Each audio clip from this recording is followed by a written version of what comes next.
चलित वर्ष जनवरी 1 तारिख रु जनवरी 31 तारिख पर्यंत सड़क सुरक्षा मास पालन अवसर में विभिन्न सचेतन धर्मी कार्यक्रम जरिया समाजर विभिन्न क्षेत्र में कार्य करुवा व्यक्तिविशेष अनुष्ठान और छात्र छात्री को सामिल करी लोकमानंकु विशेषकर गाड़ी चालना करने समय ट्रैफिक नियम मानिबा सहित सतर्कतामूलक पदक्षेप नेवा संबंध में सचेतन करा जायथिला। एही अवसर में आज जिलापाल कार्यालय स्थित सम्मिलनी कक्षठारे जिलापाल श्री हेमकांत सय तथा जिला सड़क सुरक्षा कमिटीर अध्यक्षक अध्यक्षतार सड़क सुरक्षा कमिटी बैठक अनुष्ठित हो जायछि। जिला आरक्षी अधीक्षक श्री वरुण गुंटपल्ली एवं बारिपदा आंचलिक परिवहन अधिकारी श्री विश्वराज बेहरा जोग देथिले एवं सड़क सुरक्षा कमिटीर अन्य सदस्य छात्र छात्री जनसाधारण उपस्थित थिले। एहापरे सड़क सुरक्षा मास पालन अवसर में अनुष्ठित होइथिबा पेंटिंग और स्लोगान प्रतियोगितार 12 जन कृति छात्र छात्री और 3 जन कृति साधारण व्यक्ति विशेष को जिलापाल जिला आरक्षी अधीक्षक परिवहन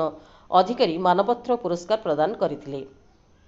मयूरभंज जिलूर Debasmita Chowdhury report prime TV Odia.